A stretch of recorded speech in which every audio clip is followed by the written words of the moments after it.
Hello my dear students, board Baba में आप सभी का स्वागत है। हमें विकास गुप्ता और आप हैं हमारे प्यारे प्यारे विद्यार्थीगण, तो कृपया ध्यान दीजिए। आज हम लोग पढ़ने वाले हैं आपका अपना किताब, जी हाँ, हिंदी का किताब दिगंत भाग 2 का 5वां लेसन, जिसका नाम है रोज। और रोज क्या है? रोज एक कहानी है, बहुत ही जोरदार कहानी है, बहुत ही बेमिसाल कहानी है, अच्छी कहानी है, मज़ा आएगा पढ़ने में, अच्छा लगेगा, बहुत कुछ जानने को मिलेगा, सीखने को मिलेगा।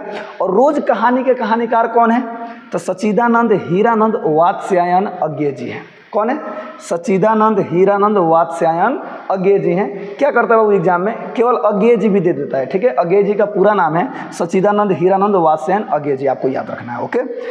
यहाँ पे देखिए सर, चाहे आप साइंस के स्टूडेंट हो, चाहे आर्ट्स के हो, चाहे कॉमर्स के हो, चाहे आप किसी भी स्ट्रीम के स्टूडेंट्स हों, आपको हिंदी और अंग्रेजी दोनों सेम है। यानी आपको वही चीज़ पढ़ना है जो साइंस वालों को पढ़ना है, जो आर्ट्स वालों को पढ़ना है, जो कॉमर्स वालों को पढ़ना है, यानी कि तीनों का एकदम सेम है। इसलिए चाहे आप किसी भी स्ट्रीम के स्टूडेंट हो, एकदम ध्यान से देखिए और ध्यान से पढ़ते हैं पूरा का पूरा लेसन। जैसे ही ये लेसन हम लोग लाइन बाय लाइन पूरी कहानी को पढ़ लेंगे, उसके बाद से इसका ऑब्जेक्टिव और पूरा का पूरा सब्जेक्टिव आपके सामने होगा और आप एग्जाम में जाएंगे एकदम गर्दा उड़ा के आएंगे, ओके। चलिए शुरू करते हैं रोज पाठ। तो रोज पाठ के रचयिता कौन है, कहानीकार कौन है बाबू? जी, सच्चिदानंद हीरानंद वात्स्यायन अज्ञे जी हैं। बहुत बढ़िया।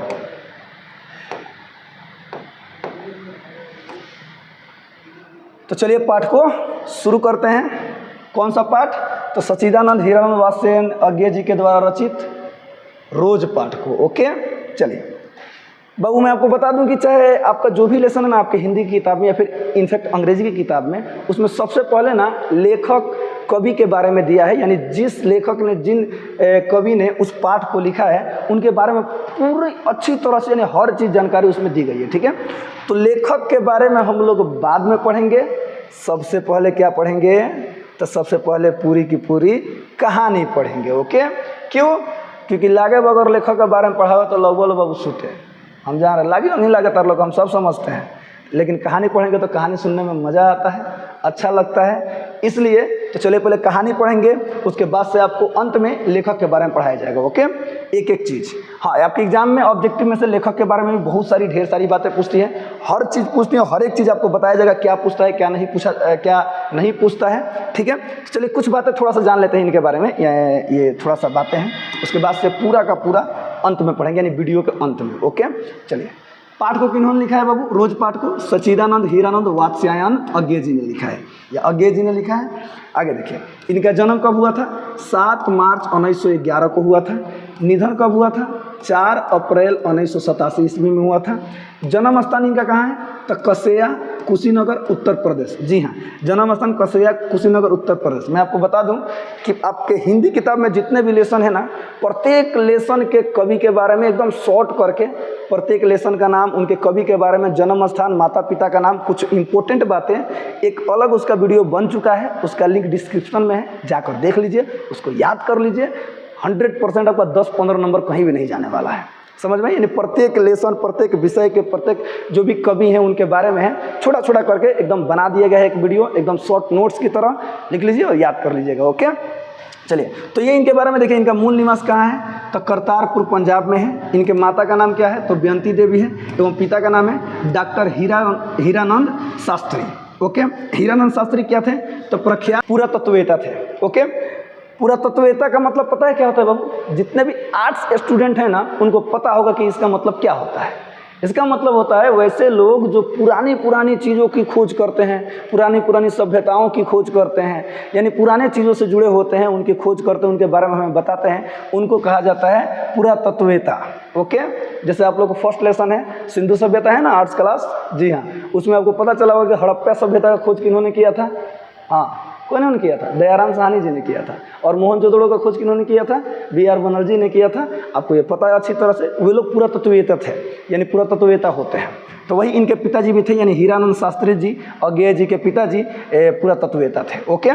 तो फिलहाल इनके बारे में रहने देते हैं, इनके बारे में बाद में पढ़ेंगे। चलिए पहले कहानी शुरू करते हैं। लेकिन कहानी शुरू करने से पहले मैं आपको एक बात बता दूँ बाबू, जब भी आप किताब पढ़िएगा ना अपने से, तो एक काम कीजिएगा कि लेखक के बारे में जो सबसे लास्ट पैराग्राफ होगा ना, उसको जरूर पढ़िएगा।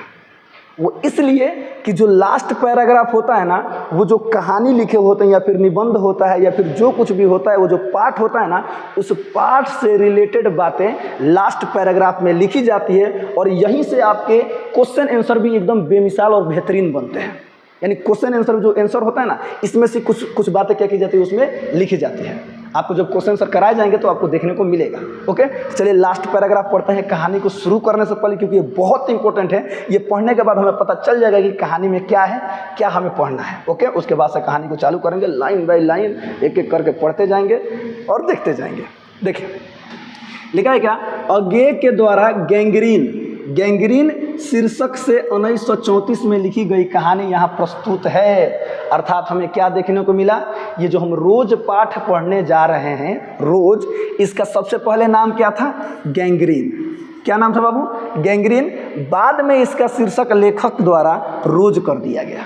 क्या कर दिया गया, रोज कर दिया गया। रोज क्यों किया गया, इसके बारे में मैं आपको कहानी जैसे जैसे चलता जाए उसके बारे में बता दूंगा, लेकिन सबसे पहले गैंग्रीन। अब ये गैंग्रीन क्या है, ये भी कहानी में है, हर एक चीज़ कहानी में है, बस इंतजार कीजिए और देखते जाइए, आपको हर एक चीज़ पता चलने वाला। ओके, तो याद रखिएगा, अज्ञे जी ने गैंग्रीन शीर्षक से 1934 में लिखी गई कहानी यहाँ पर प्रस्तुत है और बाद में इसका शीर्षक लेखक के द्वारा रोज कर दिया गया था। यहाँ देखिए लिखा, यह प्रेमचंद के बाद की श्रेष्ठ हिंदी कहानियों में परिगणित होती है। यानी ये जो कहानी है ना, प्रेमचंद्र के बाद जो भी मतलब श्रेष्ठ यानी कि महान कहानियों में से इनका भी ये जो गैंग्रीन है इसको रखा गया है। आगे देखिए, आगे लिखा, वातावरण, परिस्थिति और उसके प्रभाव में ढलते हुए एक गृहिणी का मतलब होता है एक महिला जिसकी शादी उदी हो जाती है, वो घर परिवार चलाने लगती है, वो यानी गृहिणी के चरित्र का मनोवैज्ञानिक उद्घाटन अत्यंत कलात्मक रीति से लेखक यहाँ प्रस्तुत करते हैं। यानी एक गृहिणी का मनोवैज्ञानिक उद्घाटन, यानी कि किस प्रकार से एक गृहिणी का जीवन व्यतीत होता है, किस प्रकार से घर में उनका काम होता है या फिर जो भी उनका कैसा मतलब किस प्रकार से जीवन व्यतीत होता है, उसके बारे में इस कहानी में उन्होंने प्रस्तुत किया है। आगे देखिए लिखा है, अब पाठ के बारे में लिख रहा है, डॉक्टर पति के काम पर चले जाने के बाद, यानी कि जो गृहिणी है ना, उनका पति है, उनके पति क्या है, पेशे से डॉक्टर है। क्या है, डॉक्टर है। उनका नाम क्या है, क्या करते हैं, सब पाठ में पता चलेगा, कहानी में पता चलेगा, मैं अभी नहीं बताऊंगा, नहीं तो यही जस्ट तुलो भाग जी बोलो, हम सब जानता नहीं। आगे देखिएगा, डॉक्टर पति के काम पर चले जाने के बाद का सारा समय मालती को घर में एकाकी काटना होता है। यानी मालती जो महिला, उसका क्या नाम है बाबू, मालती है। ओके, यानी अकेले ही उसको घर में रहना पड़ता है। उसका दुर्बल बीमार और चिड़चिड़ा पुत्र हमेशा सोता रहता है या रोता रहता है, या तो सुतल रहेला ना तो रोत रहेला, ओकर उहे काम बा, या तो सोया रहता है नहीं तो रोता रहता है। कौन, तो ये डॉक्टर साहब के आ मालती के लड़का बा। आगे देखिएगा लिखा है, मालती उसकी देखभाल करती हुई सुबह से रात 11 बजे तक, याद रखिएगा रात 11 बजे तक, इसी 11 बजे के साथ इस कहानी का अंत होगा, देखते रहिएगा। 11 बजे तक घर के कार्यों में अपने को व्यस्त रखती हैं। उसका जीवन उब और उदासी के बीच यंत्रवत चल रहा है, यानी एकदम मशीन की तरह उसका जीवन चल रहा है। किसी तरह के मनोविनोद उल्लास उसके जीवन में नहीं रह गए, यानी किसी प्रकार के खुशी उसके जीवन में नहीं रह गए हैं। किसके, मालती के जीवन में। जैसे वह अपने जीवन का भार ढोने में ही घुल रही हो, यानी किसी तरह से जीवन काट रही हो। आगे देखिए, प्रसंगवश मध्य वर्गीय भारतीय समाज में घरेलू स्त्री के जीवन और मनोदशा पर लेखक अपनी सहानुभूतिपूर्ण मानवीय दृष्टि केंद्रित करता है। कहानी के गर्भ से अनेक सामाजिक प्रश्न विचारोत्तेजक रूप में पैदा होते हैं। वाकई में जब हम कहानी पढ़ेंगे ना तो अनेकों सारे प्रश्न हमारे दिमाग में, क्या वास्तव में ऐसा होता है, ऐसा हो सकता है। चलिए सर, कहानी एक समाज से जुड़ी हुई है, आइए कहानी को चालू करते हैं। तो बस आप भी लग जाइए, शुरू हो जाइए। ये क्या लिखा है बाद में पढ़ेंगे, आइए देखते हैं सर। रोज कहानी का नाम है, पाठ का नाम है, लेकिन सबसे पहले क्या था, गैंग्रीन था। इसको लेखक ने बदल कर क्या कर दिया, रोज कर दिया। क्यों किया, कहानी जब पढ़ लेंगे तो आपको ऑटोमेटिक समझ में आए कि रोज इन्होंने पाठ का नाम शीर्षक क्यों रखा था। आइए शुरू करते हैं। दोपहर में उस सूने आंगन में पैर रखते ही मुझे ऐसा जान पड़ा, ऐसा मालूम पड़ा, मानो उस पर किसी सांप की छाया मंडरा रही हो। उसके वातावरण में कुछ ऐसा अकथ्य, यानी जिसे कहा ना जा सके, अस्पृश्य, जिसे छुआ ना जा सके, किंतु फिर भी बोझल और प्रकंपमय घना सा सन्नाटा फैल रहा था। एकदम कांपता हुआ सन्नाटा फैल रहा था। बाबू फिल्म होता था, पता है यहाँ पे क्या होता? एकदम घर कड़ कड़ कड़ कड़ कड़ बिजली कड़कता, हवाएं चलती, एकदम इमोशनल फीलिंग समझ में आ रहा है ना? ऐसा होता है। यानी कभी क्या करें पता नहीं, जैसे ही मेरी उस घर में एंट्री होती है, जैसे ही मैं किसी घर में जाते हैं, अब किस घर में जाते हैं? एक्चुअली मालती के घर में जाते हैं। और ये जो कहानीकार है ना, ये स्वयं इस कहानी के पात्र भी वही है। यानी कहानीकार ने ये जो घटित हुआ है उन्होंने खुद लिखा है। यानी कहानीकार जब मालती के घर में प्रवेश करते हैं ना, उनको कैसा महसूस होता है?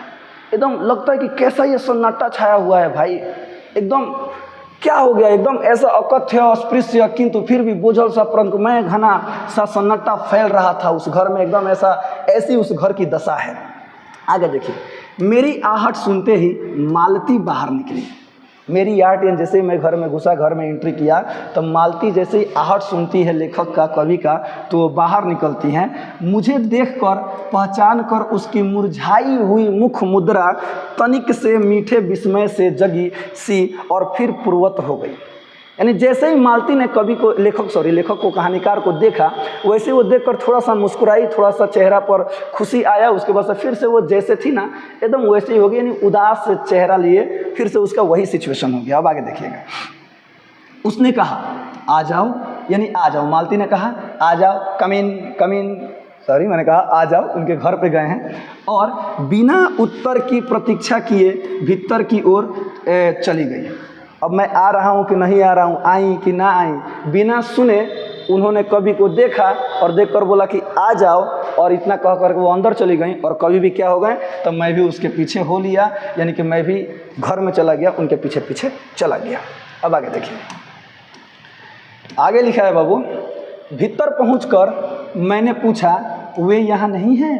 वे माने कौन? तो देखिए, वे माने उनके पतिदेव, मालती जी के पतिदेव। ओके, तो देखिएगा, भीतर पहुंचकर यानी लेखक पूछते हैं कि वे यहाँ नहीं हैं, अभी आए नहीं, दफ्तर में हैं, थोड़ी देर में आ जाएंगे, कोई 1:30-2 बजे आया करते हैं।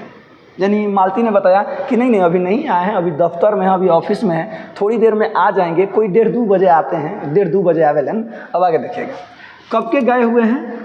तो सवेरे उठते ही चले जाते हैं। मालती बताई कि सवेरे उठे लेन और उठते सुते का होला तो चले जाते हैं। अब आगे देखिए, मैं हूँ कहकर पूछने को हुआ और तुम इतनी देर क्या करती हो, पर फिर सोचा आते ही एकाएक प्रश्न ठीक नहीं है। मैं कमरे के चारों ओर देखने लगा। यानी कि ऐसे कुछ वार्तालाप होते हैं कि वे यहाँ नहीं, यानी कि आपका हस्बैंड देव जी यहाँ पे नहीं है, तो ये कहते हैं कि ना अभी नहीं है, वो दफ्तर में है, थोड़ी देर में आ जाएंगे, कोई 1:30-2 बजे आया करते हैं। ठीक है, उसके बाद से कहते हैं कि कब पे गए हुए हैं, तो वो बोलती हैं कि सवेरे उठते ही चले जाते हैं, यानी उनका काम है कि सवेरे उठते हैं और चले जाते हैं। फिर कभी सोचते हैं कि मैं इससे पूछूं तो तू इतना देर करे लुका, सवेरे चल जाले, 1:30-2 बजे आवे ना, तो इतना देर ले करे लुका। तो फिर कभी कुछ नहीं बोले, मुँह कहकर चुप लगा गए, यानी कुछ नहीं बोले। अब आगे देखिएगा, और कमरे के चारों ओर देखने लगा। आगे लिखा है बच्चा, मालती एक पंखा उठा लाई और मुझे हवा करने लगी, यानी बेना डोलाने लगी। हमारे यहाँ बेना होता है ना, वही पंखा लाई और हवा करने लगी। मैं आपत्ति करते हुए कहा नहीं मुझे नहीं चाहिए, पर वह नहीं मानी। बोली वाह, चाहिए कैसे नहीं, इतनी धूप में तो आए हो, यहाँ तो यानी यहाँ तो लाइनों नहीं है। मैंने ऐसे कुछ भाव आया होगा तो करे जैसे, अच्छा कोई भी हितई परितई से आता है हमारे घर, तो हम भी लोग क्या करते हैं, अरे हम बेना उना लगते हैं, मन डोलाने लगते हैं। तो कहा अरे ना महाराज, ना काज रुतबा, खाली ऊपरे के मन से कहते हैं, हमें पता है सब के सब। हाँ, पहले फिर भी क्या कहती है, मैंने मालती क्या कहती है कि अरे चाहिए कैसे ना, आप इतने धूप में चल कर आए हैं। अब आगे देखिए, मैंने कहा अच्छा लाओ मुझे दे दो। अच्छा ठीक बात, तो डोलाही का मन बता, तुम मोड़ डोलाओ, दो हमारा के दे दो। अब आगे देखिए, वह शायद ना करने वाली थी, पर तभी दूसरे कमरे से शिशु के रोने की आवाज़ सुनकर उसने चुपचाप पंखा मुझे दे दिया और घुटने पर हाथ टेक कर थकी हुई करके उठी और भीतर चली गई। अब देखिए, वो ना कहने यानी बिना डुला रही थी, मुझे हवा कर रही थी, और वो मैंने बोला कि ठीक है लाओ मुझे दे दो, मैं खुद डुला लूँगा, यानी बिना डुला लूँगा, बिना हाँक लूँगा। तो वो ना कहने ही वाली थी, तब तक बगल के कमरा से ओकर लड़का बा टिटिया, ओकर नाम का है टीटी। तो टीटी क्या करता है, रोने लगता है, और जैसे ही रोने की आवाज़ आती है तो क्या होता है, वो बैठी होती है और उठती है ना, लोग ना कहले यानी कि ठेहुना धो कर लोग उठे तो कहला मैंने ऐसे तो करके उठती है और बेनवा दे देती है। अब आगे देखिएगा लिखा है कि मैं उसके जाते हुए दुबले शरीर को देखकर सोच रहा, यह क्या है, यह कैसी छाया सी घर में छाई हुई है। वाह, फिर से वही लाइन, यह कैसी छाया सी इस घर पर छाई हुई है। यानी जो मालती एकदम दूर पातर एकदम दुबरा गई है, एकदम मतलब पतली हो गई है, एकदम सूख के आठी हो गई है, एकदम सूख गई है। तो वही देखते हैं और कहते हैं ये कैसी छाया छाई हुई है इस घर पर, क्या हुआ है इस घर को। अब आगे देखिए, मालती मेरी दूर के रिश्ते की बहन है, किंतु उसे सखी कहना ही उचित है। यानी मालती उनके दूर के रिश्ते की बहन है, यानी उनकी बहन लगी रिश्ता नाता में, रिश्तेदारी में, लेकिन उनका का बहन है, उनका का सखी कहते हैं, यानी एज अ फ्रेंड के नाते उनको देख रहे हैं, यानी एज उनको फ्रेंड मानते हैं, दोस्त मानते हैं, क्योंकि हमारा परस्पर संबंध साक्ष्य का ही रहा है, यानी कभी भी भाई बहन की तरह नहीं रहे हैं, हमेशा दोस्त की तरह रहे हैं। अब आगे देखिएगा, हम बचपन में इकट्ठे खेले हैं, इकट्ठे लड़े और पिटे भी हैं, और हमारी पढ़ाई भी इकट्ठी हुई है। सुनिएगा, हमारी पढ़ाई भी बहुत सी इकट्ठे ही हुई थी। हमारे व्यवहार में सदा सख्य की स्वेच्छा और स्वच्छंदता रही है, वह कभी भ्रातृत्व के या बड़े छोटेपन के बंधनों में नहीं घिरा है। अर्थात हमेशा हम लोग दोस्त की तरह रहे हैं, कभी भी भाई बहन वाला रिश्ता नहीं देखा, कभी भी बड़े छोटे इस तरह से नहीं देखा गया है। ठीक है, आगे देखिएगा, आगे लिखा है क्या, देखिए सर, भाई बहन होते हैं ना तो बहुत सारी चीज़ें जो होते हैं जो एक दूसरे से शेयर नहीं कर पाते हैं भाई बहन, लेकिन अगर मित्र होते हैं तो सब बात एकदम खुल्लम खुला, यानी सब हर बातें कर सकते हैं भाई दोस्त के साथ। तो इस प्रकार का इनका क्या है, रिश्ता है। अब आगे देखिए, मैं आज कोई 4 वर्ष बाद उसे देखने आया हूँ, यानी लेखक मालती के घर 4 वर्ष बाद उसे देखने के लिए गए हैं। जब मैंने उसे इससे पूर्व देखा था तब वह लड़की ही थी, यानी उसकी शादी नहीं हुई थी। अब वह विवाहित है, यानी अब उसका शादी हो चुका है, एक बच्चे की माँ भी है, अर्थात एक बच्चे की माँ भी है। आगे देखिएगा, तो ये मामा हुआ, मामा तो टिटियन क्या कही, मामा कहता, यानी मामा कहेगा ना, हाँ, तो ध्यान दीजिएगा, एक बच्चे की माँ भी है। इससे कोई परिवर्तन उसमें आया होगा, और यदि आया होगा तो क्या, यह मैंने अभी तक नहीं सोचा था, किंतु अब उसकी पीठ की ओर देखता हुआ मैं सोच रहा था, यह कैसी छाया इस घर पर छाई हुई है। फिर से वही लाइन, यह कैसी छाया इस घर पर छाई हुई है, और विशेषता मालती पर, और ख़ास करके मालती पर। आगे देखिए, वाह, अब आगे लिखा है, यानी कि लेखक यहाँ पे बता रहे हैं कि जब वो इससे मिले थे ना 4 साल बाद ये उनसे मिलने जा रहे हैं, इससे पहले वो लड़की थी, शादी ब्याह नहीं हुआ था, अर्थात अब उसका एक बच्चा भी है, और उसमें वो सोचते हैं कि कोनो प्रकार के चेंजेज आइल हुई, जब मिलर रही तो कुछ और रहे, अभी कुछ और भी आ, तो वही देखते हैं और कहते हैं कि पता नहीं ये कैसी इस पर, ये मालती पर छाया मंडरा रही, इसे क्या हो गया है। अब आगे देखिए, लिखा है, मालती बच्चे को लेकर लौट आई है, यानी मालती तो हवा यानी बेना डुला रही थी, और लेखक हवा खा रहे थे, और उसके बाद से लड़का लगता है रोने, तब मालती चली जाती है लड़का को लेकर आने, यानी मालती क्या होता है, बच्चे को लेकर लौट आई, और फिर मुझसे कुछ दूर नीचे बिछी हुई दरी पर बैठ गई। मैंने अपनी कुर्सी घुमाकर कुछ उसकी ओर उन्मुख होकर पूछा, इसका नाम क्या है आए। तो मालती ने बच्चे की ओर देखते हुए उत्तर दिया, नाम तो कोई निश्चित नहीं किया, वैसे टीटी कहते हैं। क्या कहते हैं, टीटी, ए टीटी ना, टिटिया। अब आगे देखो, उसे टीटी कहते हैं। मैंने उसे बुलाया, टीटी आजा, पर वह अपनी बड़ी बड़ी आंखों से मेरी ओर देखता हुआ अपनी माँ से चिपट गया, और रुआंसा सा होकर कहने लगा। जब भी किसी घर में छोटे बच्चे होते हैं, कोई अनजान आदमी आ जाते हैं, कहते हैं आओ बाबू, क्या होता है, लगते हैं रोने, देखते हैं ना, खूब मजा आता है। तो वही कह रहा है कि जैसे ही कभी मैंने लेखक बोलते हैं कि आजा टीटी आओ बाबू आओ, तो जाई एकदम घटुआर खाने ताकि पहले उनका कर की हॉक के अगर लगता है मैंने लगा रोने, मालती ने फिर उसकी ओर एक नज़र देखा और फिर आंगन की ओर देखने लगी। यानी मालती की ओर अपने बच्चे की ओर देखा, उसके बाद से फिर आंगन की ओर देखने लगी। आगे देखिएगा, काफ़ी देर मौन रहा, यानी काफ़ी देर एकदम शांति रहे, कोई किसी से कुछ नहीं बोल रहा है। थोड़ी देर तक तो वह मौन आकस्मिक ही था, जिसमें मैं प्रतीक्षा में था कि मालती कुछ पूछे। यानी वो चाह रहे थे कि मालती कुछ पूछे, किंतु उसके बाद एकाएक मुझे ध्यान हुआ मालती ने कोई बात ही नहीं की। अर्थात अभी तक लेखक ही हर बात कर रहे हैं, लेखक ही सारी बात पूछ रहे हैं। मालती ने अभी तक कोई अपने मन से बात, कोई भी प्रश्न, अभी तक किसी प्रकार का प्रश्न कभी लेखक से नहीं पूछी है। अब आगे देखिएगा, मालती ने कोई बात ही नहीं की, यह भी नहीं पूछा कि मैं कैसा हूँ, कैसे आया हूँ, चुप बैठी है। क्या विवाह के 2 वर्ष में ही वह बीते दिन भूल गई? यानी विवाह को हुए 2 वर्ष हो गए हैं उसके, यानी जब कभी उससे मिलने गए हैं, यानी 4 वर्ष पहले मिले थे। वो कह रहे का कि जब से मैं आया हूँ केवल मैं ही बोले जा रहा हूँ, मैं ही बोले जा रहा हूँ। मालती तो केवल जवाब दे रही, कुछ पूछ ही नहीं रही है। क्या 2 वर्ष में ही मालती इतना बदल जाएगी? हाय, बदल गई लोग। अब आगे देखिए, यानी बदल जाएगी, एकदम चुप बैठी है। क्या विवाह के 2 वर्ष में ही वो बीते दिन भुला गई, एकदम भुला गई, पिछला दिन एकदम भोर पड़ गई। अब आगे देखिए, या अब मुझे दूर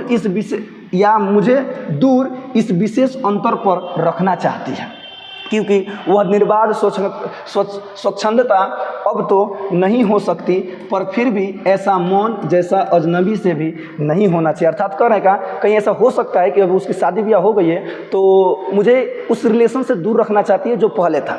यानी पहले जब मित्रवत हम लोग रहते थे, जब दोस्ताना हम लोग था, उस चीज़ से दूर रहना चाहिए। लेकिन फिर भी कहते का, लेकिन एक बार इतना अति कोई ठीक ना हो, सॉरी मैंने एक बार इतना भी चुप रहना ये अच्छी बात नहीं होती है। ये तो ऐसा तो गैर यानी अजनबी के साथ भी ऐसा नहीं होना चाहिए। अब आगे देखिए, अगले पैराग्राफ में लिखा है, मैं कुछ खिन्न सा होकर दूसरी ओर देखते हुए कहा, जान पड़ता है तुम्हें मेरे आने से विशेष प्रसन्नता नहीं हुई। हाँ, तब मान लो खाली हम ही बोल जाते हैं तो कुछ बोलते नहीं खूब, तो बोलते कि बुझाता हमारा अगला तरह ढेर खुशी नहीं खे आए हम चल जाए का। तब उसने एक चौकर कहा, हाँ हाय, यानी इतनी ध्यान दीजिएगा सर, मालती ना हमेशा सोच रही है, अब पता नहीं क्या सोच रही है। उसका दिमाग कहीं एक चीज़ पे, जैसे हम ही लोग कहीं बैठे रहते हैं ऐसे देखते रहते हैं, एकदम ध्यान एकदम वही पे एकदम लगा रही है, एकदम इस तरह से।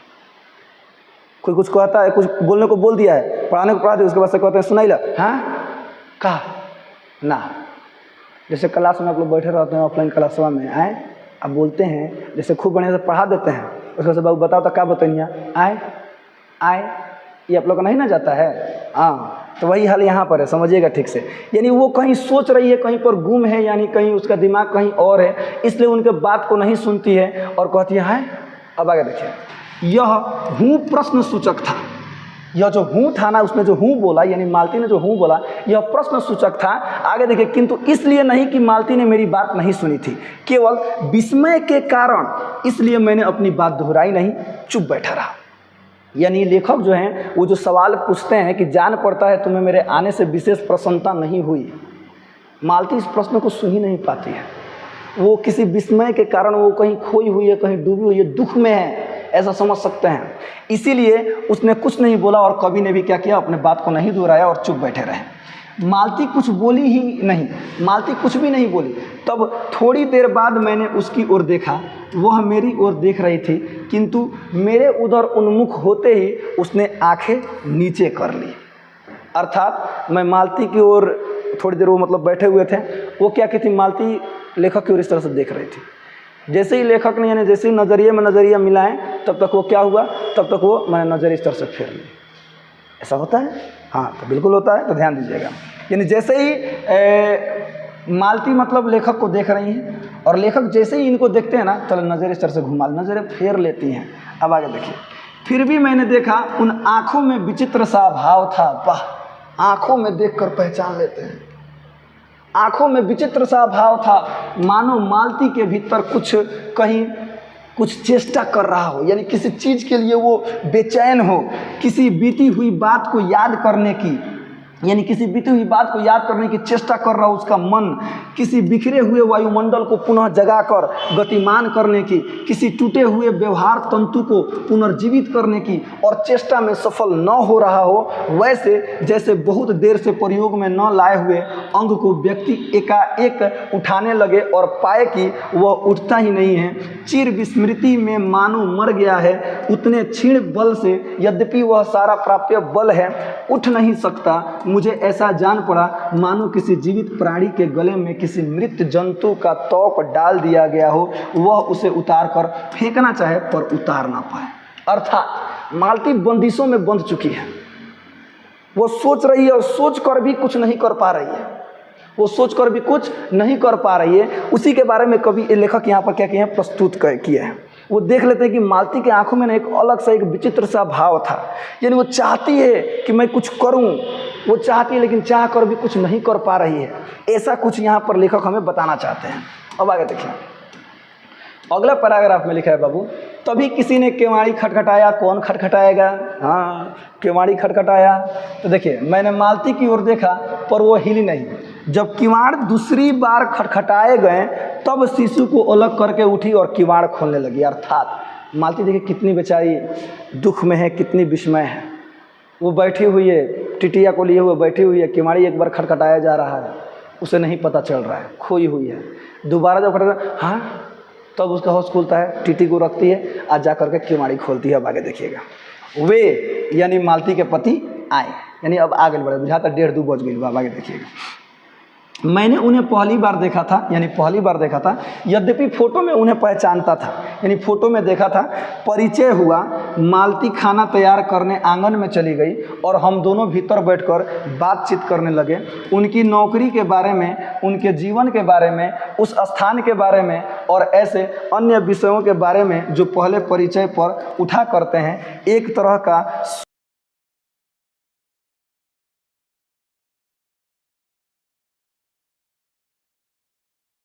यानी जो पहली बार में बातचीत नहीं होती है, अरे हाँ कहाँ कमाई ले, का करी ले, कहाँ रही ले, कहाँ जाई ले, माने पुलिस जो पहली बार जो नहीं बोलता, अरे का हाल बा, ठीक बा, बढ़िया भाई, यही सब बातें चित उनके बीच हो रही है। किनके बीच?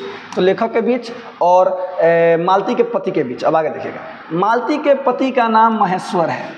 मालती के पति का नाम क्या था बाबू? महेश्वर, याद रखिएगा। मालती के पति का नाम महेश्वर, मालती के पुत्र का नाम टीटी, नाम तो है नहीं लेकिन उसे सुनिए, मालती के लड़कों का नाम कहा टीटी, उसका नाम कोई नहीं रखा गया है लेकिन उसका नाम क्या है? टीटी। अब आगे देखिएगा, लिखा है वह एक पहाड़ी गांव में सरकारी डिस्पेंसरी के डॉक्टर, यानी कि सरकारी डॉक्टर हैं, उसी हैसियत से इन क्वार्टरों में रहते हैं। सरकारी डॉक्टरों को या फिर सरकारी जो भी नौकरी में रहते हैं तो देखिएगा उनको एक क्वार्टर मिल जाता है, रहने के लिए घर मिल जाता है, यानी कि फ्लैट वलेट मिल जाता है, उसमें रहते हैं लोग, रहते हैं।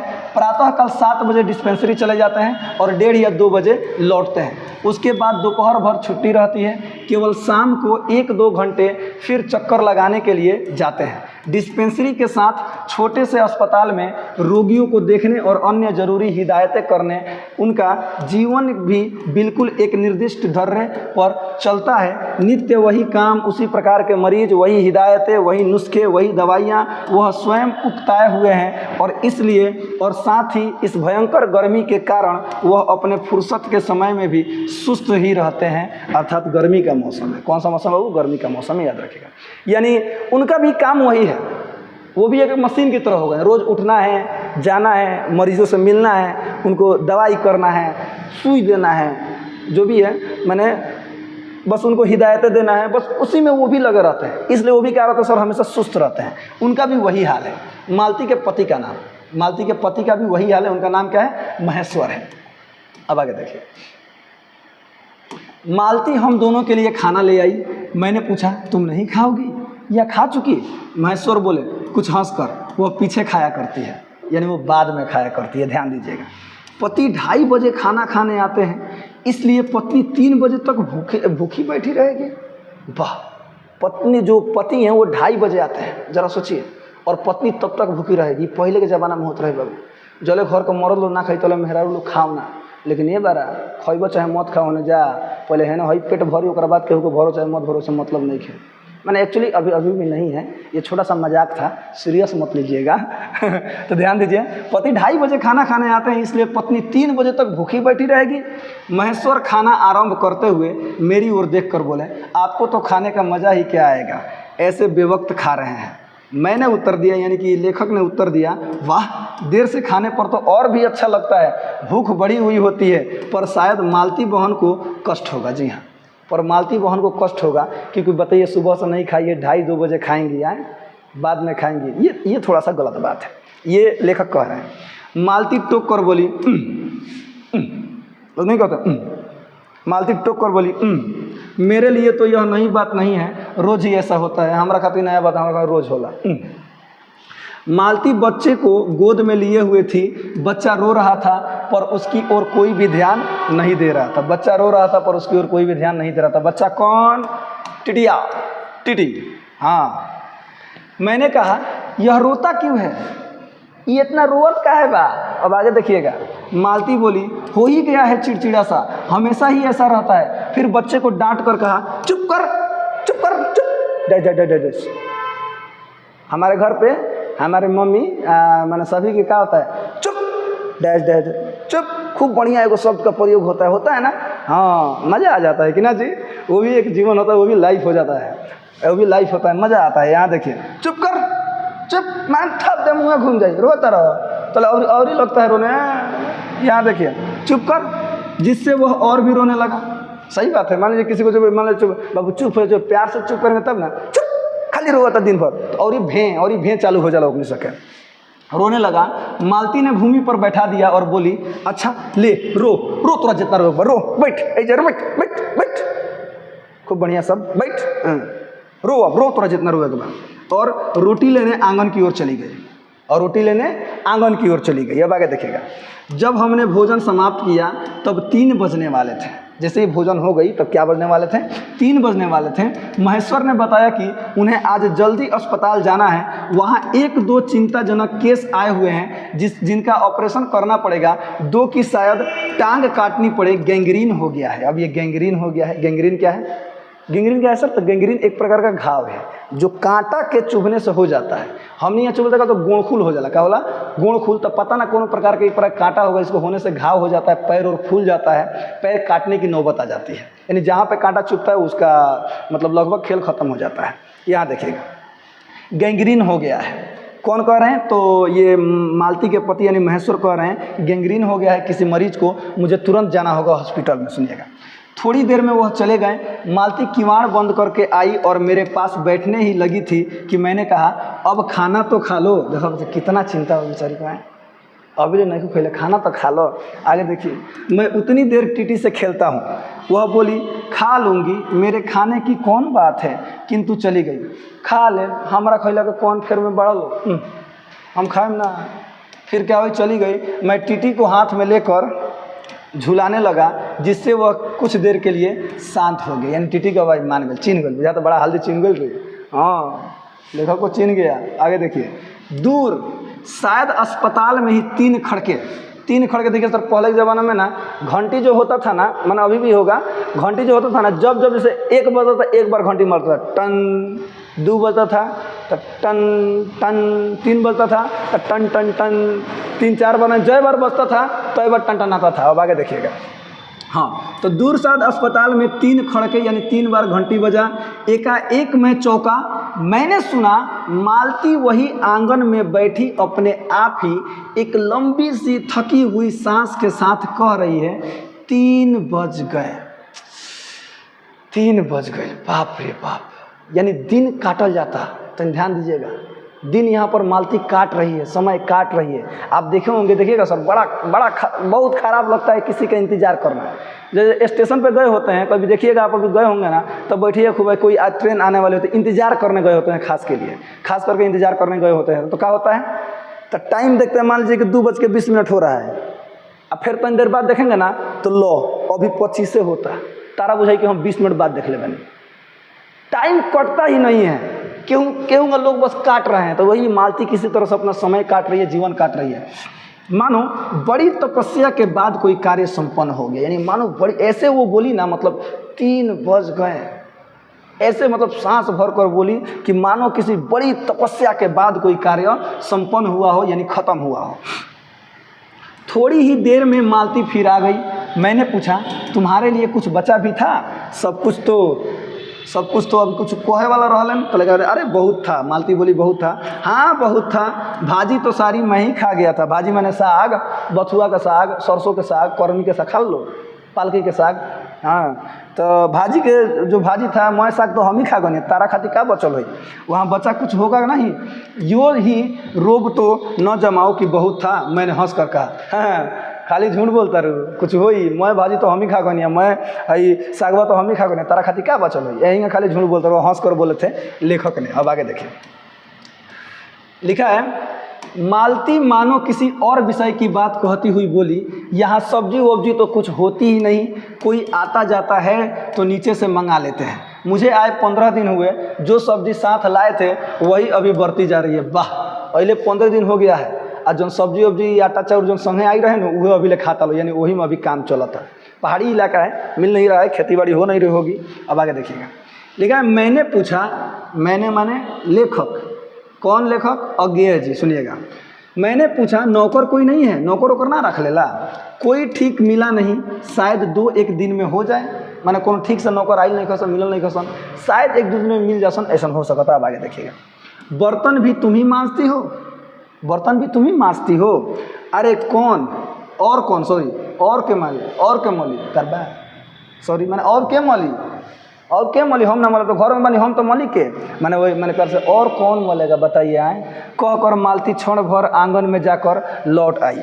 मैंने पूछा, कहाँ गई थी? आज पानी ही नहीं है, बर्तन कैसे मंजेंगे? आज पानी ही नहीं है, बर्तन कैसे मंजेंगे? क्यों, पानी को क्या हुआ? लेखक कहते हैं, क्यों पानी क्या हुआ? पानी नहीं है का? तो रोज़ ही होता है, कभी वक्त पर तो आता नहीं। आज शाम को 7 बजे आएगा तब बर्तन मांजेंगे। शहरों में ऐसे ही होता है सब, टाइम कॉल होता है, टाइम से पानी आता है, समय समय से पानी आता है। आगे देखिएगा, आगे लिखा है, चलो तुम्हें 7 बजे तक तो छुट्टी हुई। कहते हुए मैं मन ही मन सोचने लगा, अब इसे रात के 11 बजे तक काम करना पड़ेगा, छुट्टी क्या खाक हुई? सही बात है सर। लेखक कहते हैं का कि चलो कम से कम तारा 7 बजे तो आराम मिलल नु, 3-3:30 बजे लोग खाना खइले बा, 3 बज गई बा, उसके बाद से 7 बजे तक पानी आएगा, तबे ना बर्तन मांजे, तबे ना कोनो काम धंधा होई। तो फिर मन में सोचेगा, हाँ जब 7 बजे से बेचारी बर्तन मांजना चालू करेगी तो खाना वाना बनाएगी ना, उसके बाद सब पता चला 10-11 बज जाएगा तो छुट्टी का खाक हुई, उसको फिर सवेरे जल्दी उठना होगा। और रात भर एगो बा क्वान्टिटी सुते ना तो बात अलगे बा। आगे देखिए, लिखा है, यही उसने कहा। मेरे पास कोई उत्तर नहीं था, पर मेरी सहायता टीटी ने की। एकाएक फिर रोने लगा और मालती के पास जाने की चेष्टा करने लगा। मैंने उसे दे दिया। यही उसने कहा, यानी उसने जो, यानी लेखक ने जो मन में सोचा था कि छुट्टी का घंटा हो गया, रात का 11 बजे, यही बात मालती ने भी कहा कि रात का तो 11 बजे जागे के पड़े। अब लेखक के पास कोई उत्तर नहीं था, तले टिटिया गर्दा उड़ा लागल रोए, बाबू रोए लागल, बाबू के ला। अब आगे देखिए, लिखा है, थोड़ी देर फिर मौन रहा, यानी थोड़ी देर फिर चुप रहते हैं। मैंने जेब से अपनी नोटबुक निकाली और पिछले दिनों के लिखे हुए नोट को देखने लगा। नोटबुक यानी डायरी हुई। आगे देखिए, तब मालती को याद आया कि उसने मेरे आने का कारण ही नहीं पूछा। बताइए, इतने देर बाद आ गए हैं, खाना वाना खा लिए हैं, पर्चे वर्चे सब हो गए, पतिदेव आ गए, खा लिए, चले गए, तब तक उसके बाद से इसको याद आता है मालती को, और बोली, यहाँ आए कैसे? क्या करेला हो? बोलो आए, तारैला बिना जरूर रहा। अब आगे देखिएगा, माने जो भी है, माने कैसे आए हैं आप, क्यों आए हैं यहाँ पर? तब उन्होंने पूछा, यानी मालती ने पूछा। मैंने कहा, अच्छा अब याद आया है, अब याद आया इतनी देर बाद। अब आगे देखिए, तुमसे मिलने आया था, और क्या करने? अरे तुमसे मिलने आया था, और क्या करने आया था? अब आगे देखिए, तो 2-1 दिन रहोगे ना, तो 1-2 दिन रहोगे ना, आए तब देखिए, नहीं कल चला जाऊँगा। तो लेखक ने क्या कहा, कल चला जाऊँगा। लेकिन हमारे यहाँ क्या होता है सर, जब कोई हित परित आते हैं तो खाना वाना खा ली, अरे ना ना ना ना ना हम खाना वाना खाना। अब देखिए, तो क्या होता है सर ना, बहुत लोग तो एकदम ज़बरदस्ती खियाइए के भेजते हैं। लेकिन हमारा कुछ लोग चालाको हो गई बा, जैसे ही आप कहिएगा कि तनी खाना ना खा ली, अरे ना ना ना जहाँ जाए खाली कहला ना ना ना, अच्छा कोनो बात ना, ठीक बा फिर वही हो। तो लोग मन में सोचते हैं कि लो बेकार में कौन है, अरे ना ना ना को रहती हो तो एक बार भेटानू जाई। अब आगे देखिएगा और एक चीज़ और, जब भी कोई लड़का उड़का होता है, छोटे बच्चे वच्चे होते हैं, तो देखिएगा जब कहीं हितई से बाहर आते हैं या फिर अपने घर को जाते हैं ना, तो लोग पैसा निकाल कर देते हैं ना, पैसा निकाल देते हैं। इनमें कुछ लोग चालाक लोग होला, क्या कहते हैं, अरे ना ना ना नहीं चाहिए नहीं चाहिए, पैसा आएगा चाहिए लोग देते, अरे लो ना बाबू लो, अरे ना ना ना हमें नहीं चाहिए, हमें नहीं चाहिए।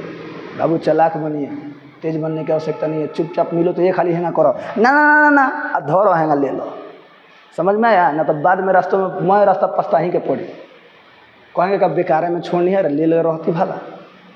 तो ये सारी बातें हैं, तो वो अलग बातें हैं, फिलहाल हम लोग यहाँ पे ध्यान दे रहे हैं। तो मालती ने पूछा कि यहाँ पर आए कैसे, तो वो बोले कि अब लो अभी याद पड़ा, हम तो आपसे मिलने आए, हम तुमसे मिलने आए हैं। तो बोलते कि तब 2-3 दिन रहे के बनवे जाए, 1-2 दिन रह बनू, तो बोलते ना ना काल चल जाए। ये कौन बोलते हैं, तो लेखक जी बोलते हैं। अब आगे देखिएगा, मालती कुछ नहीं बोली, उसके बाद से मालती कुछ नहीं बोली, कुछ खिन सी हो गई, यानी खिन का मतलब होता है मैंने उदास सी हो गई। मैं फिर नोटबुक की तरफ देखने लगा। थोड़ी देर बाद मुझे ध्यान हुआ, मैं आया तो हूँ मालती से मिलने, किंतु यहाँ वह बात करने को बैठी है और मैं पढ़ रहा हूँ। अब देखिए, वो आए थे मालती से मिलने, लेकिन वो मालती वहाँ पर बैठी है उनके सामने, तो कुछ बात किया जाए, कुछ बतिया लिया जाए। 4 साल बाद मिले हैं, बाप रे हतना हतना बात हुई, तो बात नहीं कर रहे हैं। और लेखक क्या कर रहे हैं, अपना नोटबुक पढ़ रहे हैं, वही बात यहाँ पे बता रहे हैं। अब आगे देखिएगा, मुझे ऐसा लग रहा था कि इस घर पर जो छाया घिरी हुई है वह अज्ञात रहकर भी मानो मुझे भी वश में कर रही है। अर्थात पता ना घर पर कैसा साया है, मैंने पता ना कैसा भूत बयार भूत प्रेत, मैंने ऐसी बात नहीं है, मैंने पता ना कैसे हुआ है कि वो लेखक को भी उस मैंने वो अपने वश में कर रही है। यानी लेखक भी कुछ नहीं कर पा रहे हैं, लेखक भी कुछ नहीं बोल पा रहे हैं, लेखक भी कुछ नहीं कह पा रहे हैं। अब आगे देखिएगा, मैं भी वैसा ही नीरस निर्जीव सा हो रहा हूँ जैसा, हाँ जैसे यह घर, जैसे मालती, मैं वैसे ही हो रहा हूँ जैसन कोची के, तो जैसन ही घर पर आ जैसन मालती, यानी जो हालत इस घर का हो गया है, जो हालत इस मालती का हो गया है, ठीक वही हालत धीरे धीरे मेरा भी हो रहा है। पता नहीं ऐसा क्यों हो रहा है। अब आगे देखिए, मैंने पूछा तुम कुछ पढ़ती लिखती नहीं, आए दिन भर रहेंगे फालतू में बैठा रहे, कुछ पढ़ लिख लेला, कोनो कहानी वानी किताब, कुछ पढ़ती लिखती नहीं। मैं चारों ओर देखने लगा कि कहीं किताबें दिख पड़े। यहाँ कहकर मालती थोड़ा सा हंस दी, यहाँ हाँ आगे देखिए, वो हंसी कह रही थी यहाँ पढ़ने को है क्या, वो उसकी हंसी कह रही थी, यानी कहीं नहीं उसके आगे, खाली हंस के यहाँ हाँ, वो हंसी कह रही थी कि यहाँ पढ़ने को है क्या, यानी पढ़ने को कुछ भी नहीं है। मैंने कहा अच्छा, मैं वापस जाकर ज़रूर कुछ पुस्तकें भेज दूंगा, यानी भेजूंगा, और वार्तालाप फिर समाप्त हो गया। और लेखक ने कहा ठीक बा, किताब नहीं तो कोनो बात नहीं है, हम जब जाए नू तो तरह खाती किताब भेज दें। उसके बाद से फिर बातें ख़त्म हो जाती है, यानी सभी लोग एकदम चुप हो जाते हैं। अब आगे देखिए, थोड़ी देर बाद, यानी कुछ देर बातें हो रही है, कुछ देर चुप रह रहे हैं लोग। थोड़ी देर बाद मालती ने फिर पूछा आए कैसे हो, लॉरी में, लॉरी माने गाड़ी, टमटम हो तो ही पहले, रिक्शा उक्सा। अब आगे देखिएगा, आए कैसे हो, लॉरी में तो नहीं, पैदल। कैसा है, पैदल आए हैं, वाह इतनी दूर, बड़ी हिम्मत की, आखिर तुमसे मिलने आया हूँ। ब्रह्मांड के कोनो कोना में रहू, हम चलिए आए चंदा में चल तो उड़ के चलिए आए। अब आगे देखिएगा, तो कह रहे हैं कि मैंने इतनी दूर, बाप रे इतना हिम्मत कर दिला हमर दे तुम, सॉरी मैंने इतना हिम्मत कर दिया, इतनी दूर पैदले आ गए।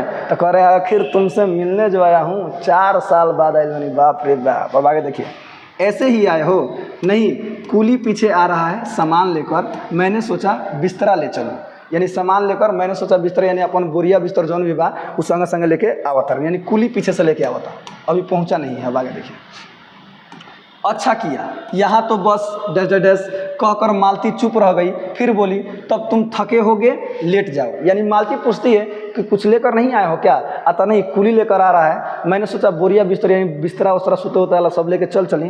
तो मालती ने कहा अच्छा किया, यहाँ तो बस एजा का भेजा पलंग में खाली हमने एक सुते हुए व्यवस्था बा, मैंने ऐसा कुछ बातें उन्होंने कहा होगा। तो कहकर मालती चुप रह गई। फिर बोली तुम थके हो, लेट जाओ। क्या हो जाओ, लेट जाओ।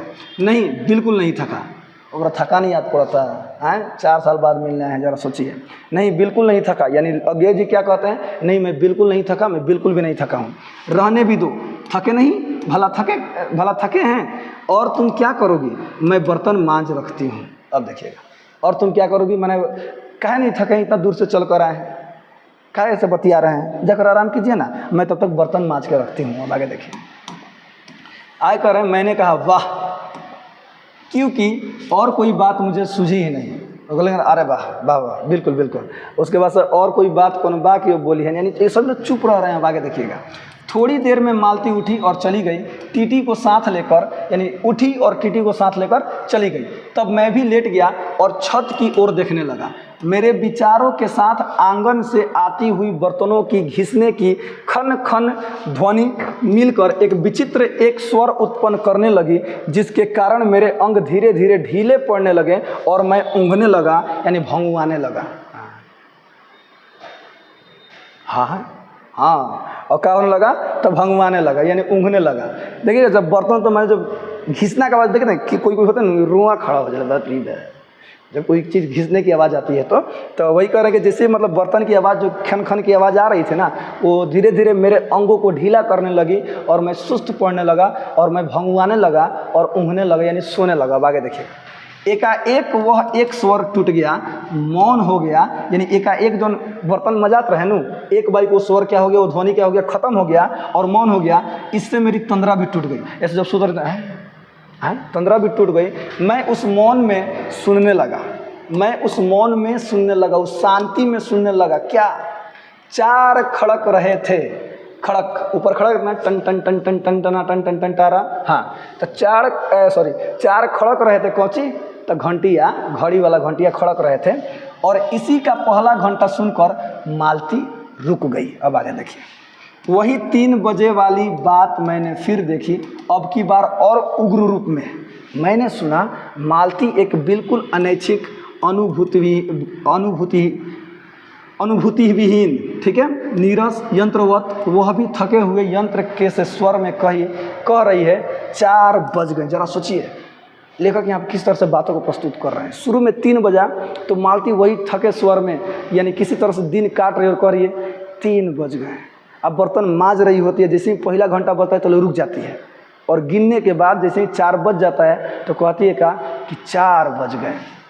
अब आगे लिखा है कि मानो इस अनैच्छिक समय गिनने में ही उसका मशीन तुल्य जीवन बीतता हो। वैसे ही जैसे मोटर का स्पीडोमीटर यंत्रवत फासला नापता जाता है और यंत्रवत विश्रांत स्वर में कहता है, किससे, यानी किससे कहता है पता ही नहीं चलता। जैसे मान लीजिए कि जो भी मोटरसाइकिल में, गाड़ी में जो मीटर नापने वाला रहता है, आप गाड़ी जब चलाना चालू कर देते हैं, बस वो किलोमीटर नापते जाता है, उसको किसी से कुछ मतलब होता है नहीं। वो जितना दूर चलते जाता है वैसे वैसे मीटर नापते जाता है। वो किससे नापता है, किसी से नहीं नापता है। अब आगे देखिएगा कि मैंने अपने अमित शून्य पथ का इतना अंश तय कर लिया, न जाने कब कैसे मुझे नींद आ गई। यानी ये सब बातें सोच रहे हैं तो पता नहीं कब के कब वो क्या हो गए, सुत गए, रेस हो गए, यानी अंगी में चले गए। कौन, तो लेखक। तब 6 कवि के बज चुके थे, यानी जब उनको शायद जगे ना तब वो 6 बज चुके थे, 6 बज चुका था। यानी 4 बजे घंटी बजता है तब तो वो कुछ सोच रहे होते हैं, तब तक अंगी लग जाता है, और जब अंगी टूटता है तो 6 बज चुके होते हैं, यानी 6 बज चुके होते हैं। आगे देखिए, जब किसी के आने की आहट से मेरी नींद खुली और मैंने देखा कि महेश्वर लौट आए हैं और उनके साथ ही बिस्तर लिए हुए मेरा कुली भी। मैं मुंह धोने को पानी मांगने को ही था कि मुझे याद आया पानी नहीं होगा। मैंने हाथों से मुंह पोंछते हुए, गमछी लोग रखता है पर एकदम, मैंने हाथों से मुंह पोंछते हुए महेश्वर से पूछा, आपने बड़ी देर की। अब आगे देखिए, यानी क्या हुआ कि लेखक सो जाते हैं, और जैसे ही 6 बजता है, यानी जब महेश्वर आते हैं, किवाड़ी खटखटाते हैं ना, तो लेखक का भी नींद क्या होता है, टूट जाता है, और वो उठ जाते हैं और सोचते हैं कि अब मुंह धोए खातिर तनी पानी, मुंह को पानी उनी मारे खातिर पानी मांग ली। तो लिहाजा भाई पानी तो हो ही ना, पानी तो 7 बजे आएगा। तो वही कह रहे हैं। तब तक महेश्वर आते हैं तो उनसे पूछते हैं, बड़ा देर हो गई मर्दयावा में तारा, यानी बहुत देर हो गया, आपने बड़ी देर की। उन्होंने किंचित गलानी भरे स्वर में कहा, किंचित गलानी का मतलब होता है सुनेगा, यानी कि ऐसे ही धीरे स्वर में कहा, हाँ आज वह गैंग्रीन का ऑपरेशन करना ही पड़ा, एक कर आया हूँ, दूसरे को एम्बुलेंस में बड़े अस्पताल में भिजवा दिया हूँ। यानी कि एक को रेफ़र कर दिया गया है और एक का ऑपरेशन अभी करके आया हूँ। अब आगे देखिएगा, मैंने पूछा गैंग्रीन कैसे हो गया, ये गैंग्रीन हो कैसे गया। अब आगे देखिएगा, एक कांटा चुभा था उसी से हो गया। बड़े लापरवाह लोग होते हैं यहाँ के, यानी कि बड़े लापरवाह लोग होते हैं यहाँ के, ये डॉक्टर साहब बता रहे हैं। मैंने पूछा, यहाँ आपको केस अच्छे मिल जाते हैं, आय के लिहाज से नहीं, डॉक्टरी के अभ्यास के लिए। यानी कि उन्होंने कहा अरे पैसा कमाए के खातिर ना, खाली अभ्यास यानी कि एक्सपीरियंस खातिर ए जब मरीज अच्छा खासा मिल जाता हो लो तब आए कह रहे हैं। बोले हाँ मिल ही जाते हैं, यही गैंग्रीन हर दूसरे चौथे दिन एक केस आ जाता है नीचे बड़े अस्पतालों में भी, यानी कि यही जो बड़े बड़े गैंग्रीन का केस है हर 1-2-3 दिन में 2-4 गो आइए जाला। अब आगे देखिएगा। मालती आंगन से ही सुन रही थी, अब आ गई, बोली हाँ केस बनाते देर क्या लगती है, कांटा चुभा था इस पर टांग काटनी पड़े, यह भी कोई डॉक्टरी है। यानी जब गैंग्रीन होता है तो क्या करना पड़ता है बाबू, टांग को काटना पड़ता है। अब आगे देखिएगा। यह भी मैंने मालती आते कहते हैं यहीं पर डॉक्टर बने ला लो, एगो छोटी छोटी कांटा का चुभ गई तो लोग गोड़े काट देता है। अब आगे देखिएगा।